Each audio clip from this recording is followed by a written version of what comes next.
Once upon a time, there was a young girl named Anya who lived in a small village. Anya was a kind and generous girl, but she was also very poor.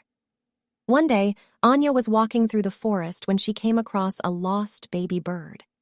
Anya took the bird home and nursed it back to health.